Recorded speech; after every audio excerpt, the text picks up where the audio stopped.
I'm Darren Morton, I'm Simon Matthews. This is Lift. the Lifestyle Medicine podcast where we dive into the science of health and wellbeing.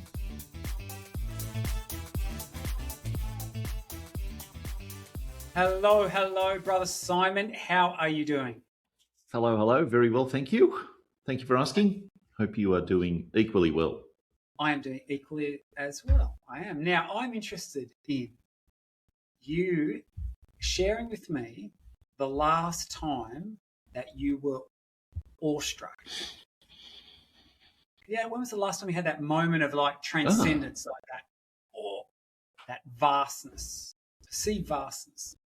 Vastness. So this is an interesting question. So for me, the experience of awe is kind of the same sort of thing that makes me say, "Wow."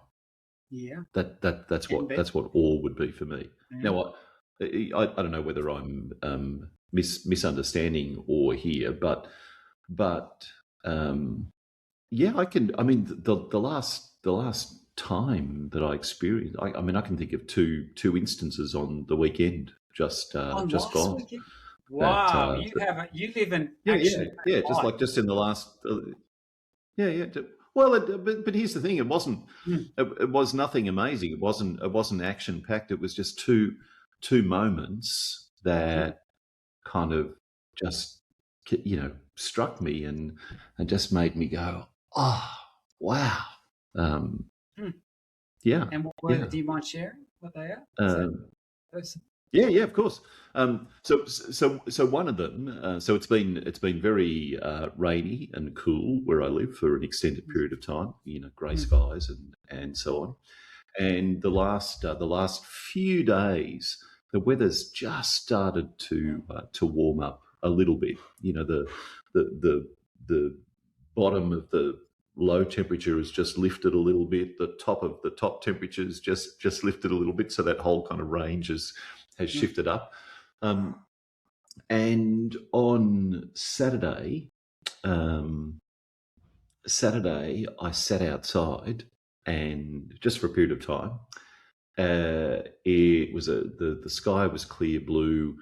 The temperature was not, by, I guess, objective standards, incredibly warm. It was like 15 degrees or something like that.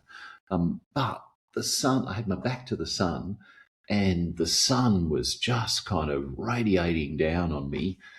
And I don't know, I find it difficult to even put into words. But I just had this experience of sitting there kind of being bathed in this way and feeling like, this is I don't know what the words are. I don't have the words for it. It wasn't a wordy kind of experience. It was just a sense of this moment being sort of bathed in the warmth of the sun. And the next moment was the very next day. I went walking in the park, and I used this app actually that a lifestyle medicine colleague in the US put me onto, and it's an app for identifying birds. So you start it going, and it samples the sounds, and then it will tell you based on your location, this is the bird that I'm hearing. And so I went to this park. Bear in mind the weather's just started warming up and so on. And I just started. I heard a couple of birds which I knew straight away, which is what prompted me to switch it on. So I switched it on, kept walking through the park, and after about 10 minutes, I just happened to look down at it again, and there was this whole long list of all of these birds that were there that had been picked up, including some that are relatively rare to hear that I hadn't been aware of hearing in that time, but they'd all been identified there. And I had just had this moment of kind of thinking, oh my goodness, like I'm just surrounded by this kind of vibrant bird life. And it actually made me then be much more mindful. so so so then I started looking into the trees. I really started listening much more closely to see Mm, if I could, in fact, discern those individual bird calls. So mm, it kind of it was a moment of kind of wow that then turned into um, an activity of really focused attention. mm. And how did you feel coming out of those experiences? Um, yeah, that's a great question, and relaxed is not the right word. Mm. Um, and if I use Yeah, that's hard to if I articulate. if I use Mm, the word, it is, and if I use the word that feels like it describes the experience, it just sounds weird. Um, and the idea is, I just felt kind of peaceful and connected. yeah, Um, that's interesting. co- Yeah, Connected with what? I don't know. I don't know what yeah, I was connected with, but yeah, just yeah. I felt like I kind of sort of belonged Mm, somehow, which sounds like a weird way to describe what mm. happens when you just sit in the sun for 10 minutes, or you hear a few birds. Yeah, that's fascinating, and it is interesting. And sorry for putting you on the spot because I've been interested in your struggle to articulate it in some regards because it's a hard thing to do. And why I ask you this question, and thanks for sharing those stories, is that I've actually just returned from a really cool experience. I went on a charity bike ride, and it actually it was on mountain bikes. It was over 5 days, a long ride. I think it was about 450 Wow, kilometres over the 5 days, and we rode as a group, wow, 90 k's a about, day. Yeah. about 25 of us, but we rode from the capital of Australia, so Canberra, up to the highest peak in Australia, which is Hmm. Mount Kosciuszko. And not surprising, I actually had several of these moments of being awestruck, and another name for this would Yeah. be have these transcendent type experiences, and I'll share it just really briefly because they Mm, came mm. somewhere anticipated, I think, in some regard, but somewhere a little bit unexpected as well. And here are three key ones. And so the first one was clearly just the scenery. Like there were times, and there was one particular moment Mm.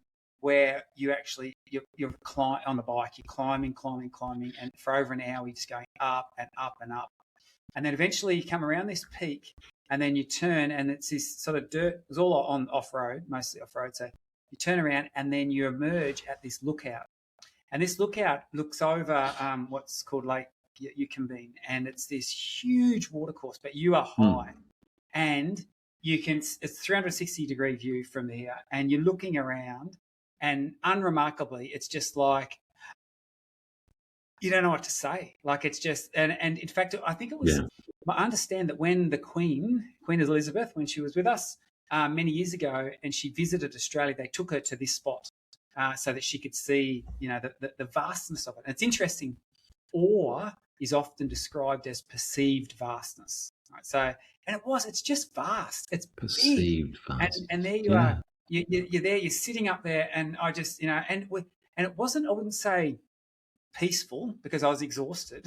So it wasn't calm even. It was just there's Mm. something there, something special about that kind of moment. So that was one Mm. time. Mm. And then there were several other times throughout the course of the week where I just had moments of going, boom, just it's big. This is big country and it's Yeah. beautiful country. Yeah. And so yeah, there was definitely those sort of connections with nature. Then I had this other really interesting thing. It was day 4. We just finished day 4, and by day 4, I was exhausted. And because I hadn't done a lot of riding leading up to it, and I was with some people that had, and so I was getting pushed pretty hard. And that night, I lay in bed, and I was completely exhausted, and I was resting, and I had this urge when I was young. My mum she loves music. Mum used to have in our house. We used to have a big jukebox, right? So mum loves the latest stuff. Like I just loved all the latest music that was coming out. Mum would always be playing it with this jukebox. I just always remember it be playing in the house. Anyway, but she had this Elvis album, all right? And it was actually these Elvis gospel classics, I think it was, old school. Like, I don't know when this was recorded, back in the 60s or whatever. Wow. And for some reason, I had the urge to listen to this, and I lay in bed and I had my noise cancelling headphones in, and I'm listening to these, and there was something about that was just, I don't know, it was just beautiful. It was like, it actually was quite transcendent for me. It really did lift me. And it was very unexpected because I didn't think it would come from Elvis, but it did. So well done, Elvis. But then the last time that it happened, and once again, unexpected, we were all travelling home in the bus. So after this, day 5, everyone's exhausted. We had a bit of a celebration that evening. The next day, we all travelled home in the bus. And it was about a 7-hour drive. And, you know, in the midst of answering emails and catching up on all those things I should have been doing whilst I was instead riding a bike, we got into a really great discussion with a couple of the other people, and we were chatting, and we were talking about these things that were just good, you know, like and having impact and how we should live our lives, and you know what, just connecting with these other people and talking about these high ideals. It was just completely uplifting. And once again, I just came away just going, I took it's like you breathe out and then take a fuller breath in. And anyway, I was thinking about this whole idea of awe, you know, and transcendence. And what we know, and the research is pretty clear on this, is that there's a whole lot of benefits to having these kind of experiences. And some of the benefits are quite intriguing. So, for example, we actually know that when people experience more moments of awe and transcendence, which is, you know, when you basically get lifted to something bigger than yourself, you see the big picture, but it actually promotes pro-social behaviour, which is intriguing to me. As a psychologist, you got any insights as to why that might be the case? Why would having these moments like that? Possibly. Just before I say that, though, I want to observe too that you know, you talked about awe as being perceived, you know, moments of perceived greatness, and it struck me during your vastness. Yeah, it struck me while you were talking that the vastness doesn't need to be a physical vastness; it can be a metaphorical vastness. Yes. So you know, listening to that music connects you to the vastness of your family connections. I hadn't thought of that. That's true. You know, and so there's something. I think there's something beyond certainly those physical experiences of vast physical space do this. And I know, by the way, that I can trigger this experience for myself very easily simply by going out at night to a dark place, looking into the night sky, and just appreciating what I'm actually looking at. You know, when I, you know, if you look at the Milky Way galaxy, or you look at stars, particular stars like Alpha Centauri, just reflecting on the distance away that they are, and therefore the age of the universe is one of those things that just, you know, drives my mind wild, and I feel completely overwhelmed and just so insignificant in those moments because of the vastness of that. And that is an interesting observation that you make there, because we see the same, like Neil Armstrong coming back from the moon.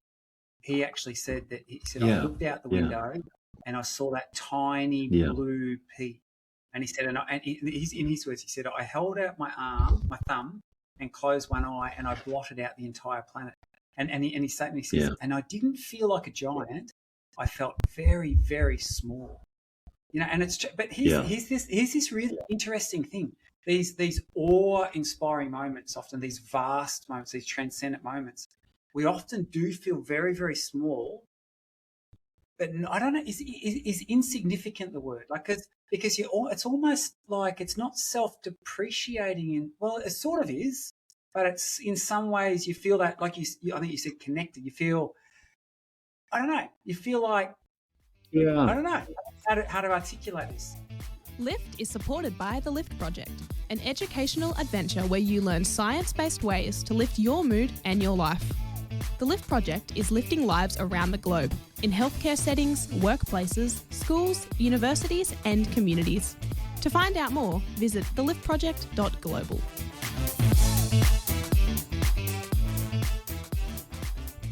It's not. It's not intentionally self-deprecating. I think it's not that we, intend to, I don't even know what the word is. We tend to diminish ourselves, but that's just the effect of it.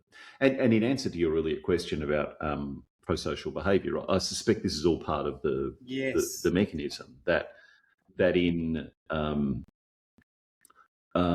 there's almost a sense in which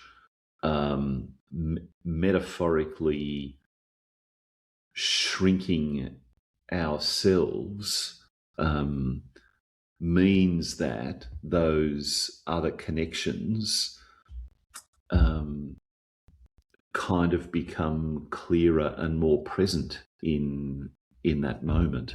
It's a what's the metaphor I'm looking for here? It's a little like two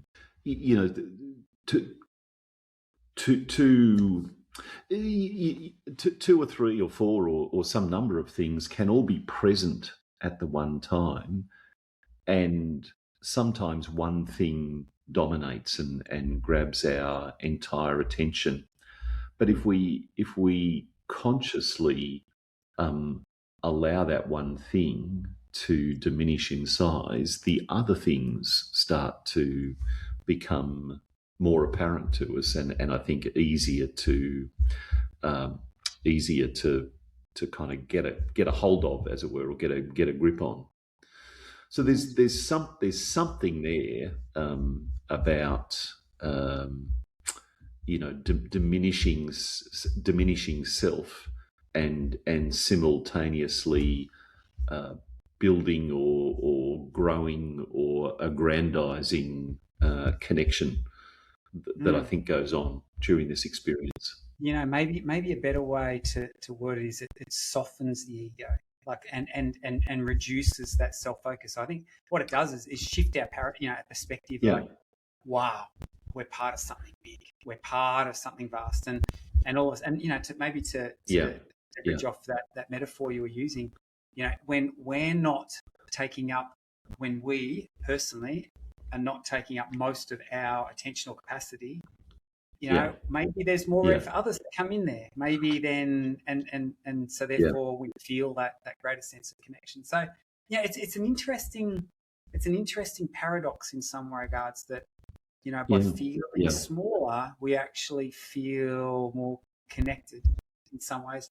So the research is pretty clear that it actually does promote pro-social behaviour. And I think you couldn't go to the moon and look back at the Earth and not realise that, hey, we're all in this together. It's not them and us. It's just us. We're all here standing on the same planet. So one of the other things the research shows is that definitely it's very effective, these moments for shifting our focus. And I can't count the number of times this has occurred for me, just from the point of view of life is just messy sometimes, and it's hard, and you've got all of these pressures and all these stresses, and you're in the trees, and and it's like, but then all of a sudden these little moments that pull you up, and then you see the forest, and it's like, oh, that email, I think it's not so bad. I can respond to that. Like, I think it, shifting your perspective, and even realizing what really matters. I think this is another huge value to that. As Stephen Covey talks about, putting first things first. I think that all moments, these transcendent moments, really help with that, because they help us to see that big picture, and what is truly important, and what is might be urgent but not that important. So I think that makes a whole lot of sense. And then, of course, it's like a reboot or a reset. That we need, and I'm just thinking actually of thinking of computers, and that's the context in which we talk about rebooting frequently, of course. And I suspect we've all had that experience of, using one of these infernal devices that, where things stop functioning in the way that they should. A key's not working, or a command's not working, or something won't open, or something won't close or shift or move, or whatever it is. And no matter what you try and do, you can't change that. The only solution is to reboot. And when you reboot, everything resets in the way that it's intended to and functions in that way. And as you're sharing this, I'm wondering, whether in many ways that's actually the important function of experiences of awe. It's a means of us resetting and returning all those operations to their most functional state, the way that they're designed to be, so that we're connected to others, we're engaged with others, we're mindful to ourselves, mindful to our immediate environment, and so on. I agree. I think that's a really good way to think about it. I think that does definitely, from my experience, does serve that important function. And then obviously the last part is the research that, promotes pro-social behaviour, helps give us perspective and sort of reorientates us. And then, there's a lot of research clearly showing these experiences can be deeply meaningful for people too. So, give them that sense of meaning and purpose in life.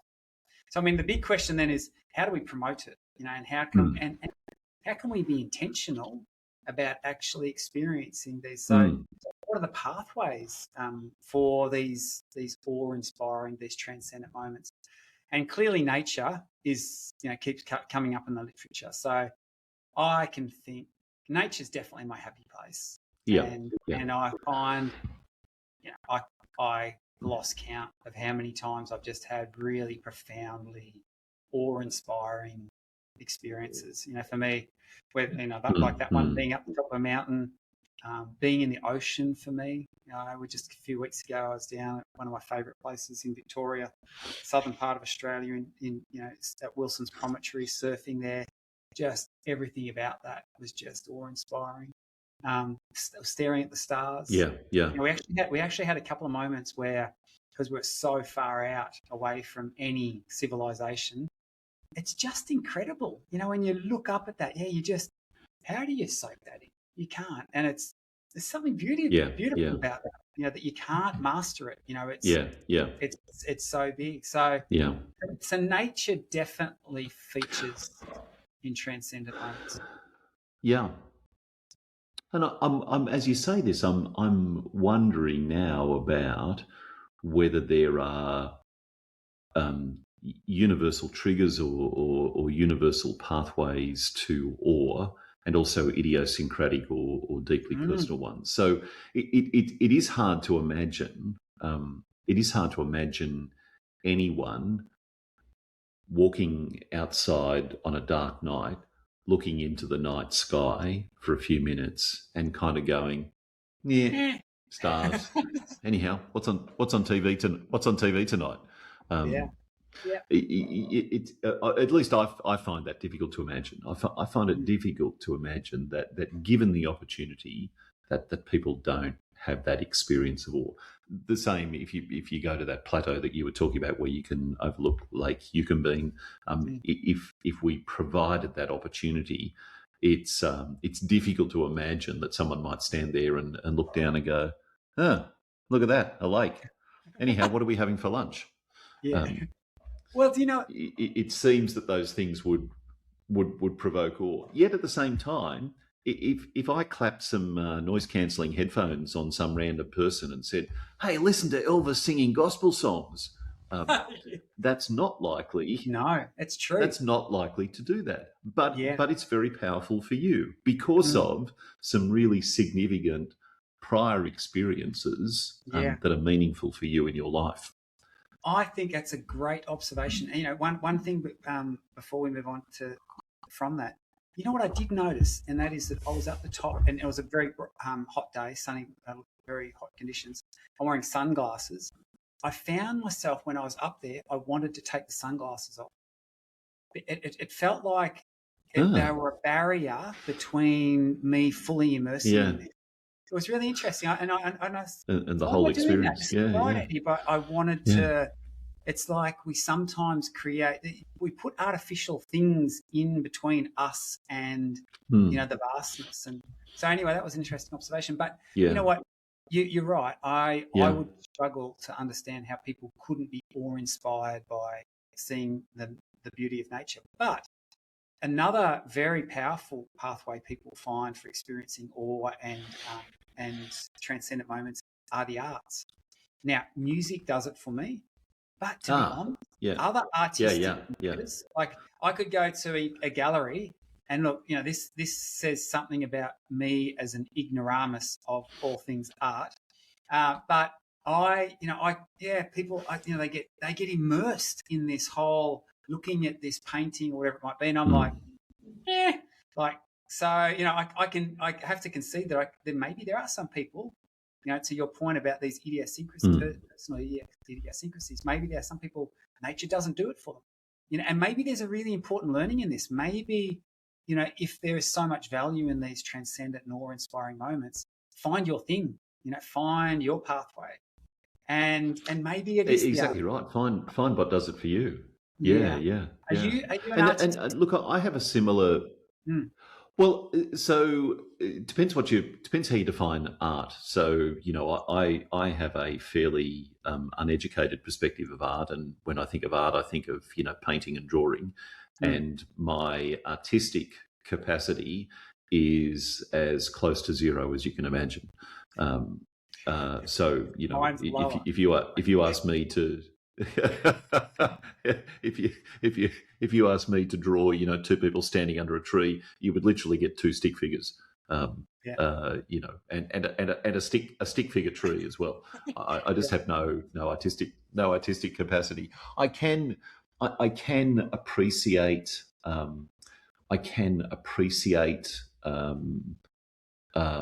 art in many different forms, including painting, drawing, sculpture, and various other things. I recently went to an exhibition that included a lot of works by Andy Warhol, and I've got to say, I was generally a little underawed. I was a little underwhelmed. But I've been to other things. I've been to, for example, I've seen the Guernica hollow hanging in the Reina Sofia Museum, which just takes up this entire kind of wall, and it's breathtaking. It's absolutely breathtaking, and similarly, I've had that same experience that many people have had, and been underawed. I've seen the Mona Lisa in the Louvre in Paris. Stood in front of it, taken a selfie, just like everyone does. I was slightly underwhelmed, because it's actually about this big. Is it really? It's really tiny. It's really tiny. I mean, maybe not this big, but it's not that much bigger than that. It's not like this gigantic portrait that sort of occupies a whole wall of a gallery. It's very, very small. So I have a mixed experience there, but something that does do it for me, and I had this very experience about 2 weeks ago. I was walking along a street one Sunday morning, and I could hear the sound of a church organ playing. And as I kept walking, I got closer and closer to the sound. Saw the church that it was coming from. Went inside, and of course you can imagine, if you do this thought experiment, you open the door and go inside, and suddenly the volume and the fullness of the sound just increases dramatically. And I just sat there, in this back kind of row of this church, listening to this organ music for, maybe I don't know. I don't know how long I was there, but I just sat there feeling just quite flooded, but in a good way, like positively flooded by this experience. And again, it's something that I struggle to find words to describe. It was interesting. I saw but it was certainly aligned with that experience. I saw an interview with Richard Dawkins the other day, who's probably one of the most prominent atheists in the world, and he was caught at Evensong, which is one of the church music event. And they said, "What are you doing here?" And he goes, "I don't know, I just like it." And so there's definitely something about music, that the arts in various different forms that can be very transcending for many people. So nature, the arts. Yeah, some of the other there's two sort of other categories they consider of pathways to these transcendent food moments. I can experience food. Yeah. Really? Yeah. Wow. I haven't done that one. Yeah, absolutely. Absolutely. I can think of some experiences of food meals I've eaten or eating experiences that I've had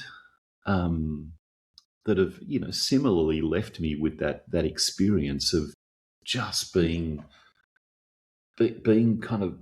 flooded, like from a sensory perspective, being almost overwhelmed, and connecting with this sense of magnificence. And I'm not necessarily even talking about, I'm not talking about one of those kind of,